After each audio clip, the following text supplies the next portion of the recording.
If you didn't know who Jimmy Savile was before watching 28 Years Later, consider yourself lucky. From the 1960s until his death in the 2000s, Jimmy Savile was a DJ, a television personality, a man who raised millions of pounds for charity, particularly children's hospitals. He was an associate of the rich and the powerful, and behind all of that, he was guilty of maybe the worst possible crimes that a human can commit. The link between the Jimmys in 28 Years Later and Jimmy Savile has been extensively discussed online, so I'm not reaching or making anything up by drawing this connection. From an external point of view, an observer might ask, what exactly is mentally wrong with the filmmakers that they chose this particular person to model characters on? If you're looking for a late 20th century figure from British popular culture, why not pick somebody that, just maybe, isn't a nonce? Why go to that extreme straight away? My second gripe with the Jimmys is how they are introduced within the movie. When it came out at the cinema about 6 months ago, I didn't even try making a review, because the appearance of the Jimmys right at the end with about 2 minutes of screen time is like this really weird sucker punch. What we've got with 28 Years Later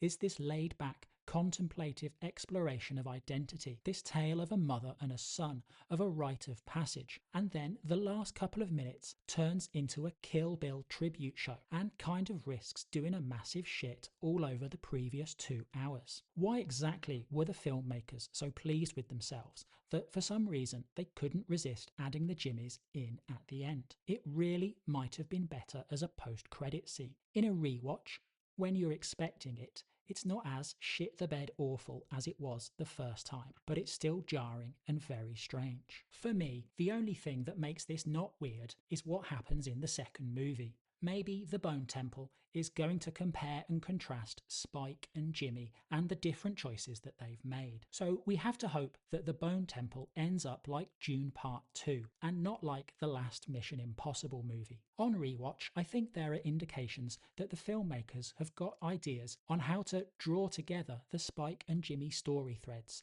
in a way that makes sense. One way to look at 28 Years Later is that this is Spike's coming-of-age story, choosing to help his mother, to reject his father's immaturity and search for his own path. In contrast, the Bone Temple might explore Jimmy, the original Jimmy we see in the intro to 28 Years Later, plus his acolytes, his cult he's created, how they've rejected maturity for pop culture from the old world. From that introduction sequence with the Teletubbies and the church, it's clear that Jimmy's dad wasn't mentally well, and Jimmy seems like he has got at least a flair for the dramatic, a similar tendency to go for extremes. Fast forward 28 years and Jimmy's taken on the appearance of, presumably, a childhood hero. He's learnt to survive, but maybe he's refused to grow up. When we meet Spike, on the other hand, he's preparing for a rite of passage. Spike and his parents are part of a community on Holy Island off the northeast of England, safe from the creatures of the mainland, but close enough to walk across at low tide. Today, Spike is going to walk across for the first time in the company of his father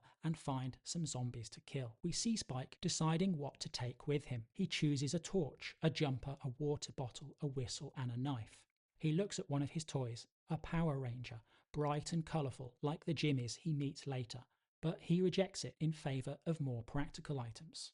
Once they're ready, Spike and his father walk through the village, and everyone wishes him well, telling him they'll celebrate his return with a party. The community is basically an English village. This nostalgia for the past seeps through 28 years later. There's archive footage of old movies, songs that the villagers sing.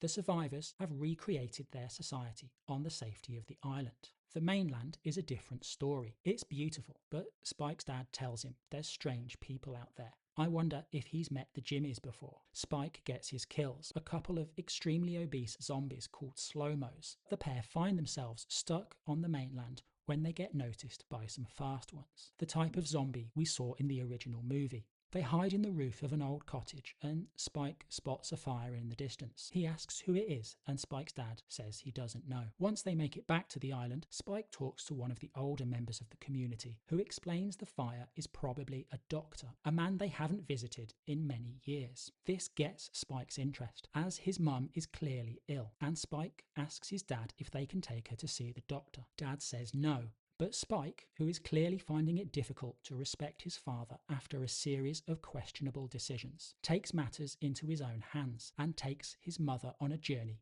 to get some help. They see some action, meet some people. Like I mentioned, 28 Years Later is a laid-back, contemplative movie, more interested in the characters than the action. There's a lot to recommend it. The acting is uniformly great. Alfie Williams, who plays Spike, carries the movie so well he makes it look effortless. Jodie Comer is great at portraying the periodic confusion that illness has conflicted on her. Aaron Taylor-Johnson, it's not that his character, Spike's father, is a bad man as such, but he is weak and avoidant in some ways. So Aaron Taylor-Johnson kind of does some thankless work, but necessary work, like embellishing the story of Spike's first kill, so that Spike's motivation and frustration is clearer and the story can therefore happen. Ralph Fiennes, playing the Doctor, as always, he does a great job, really selling his own character and the story beats well. 28 Years Later is also a really funny movie, like the growing list of stuff that Spike doesn't understand about the old world, like delivery drivers and stockbrokers. It's not got as much action as the original movie, which might put some people off. There are a few Danny Boyle flourishes here and there, like the music or the graphics showing how the causeway works, but it's restrained. This feels like a movie that a lot of work has gone into to make sure all the moving parts fit together nicely. The only real gripe I have with it is the jimmies, and I've already discussed them. I guess I would recommend this. Fingers crossed the sequel makes the jimmies work out. Thanks for watching and have a great day.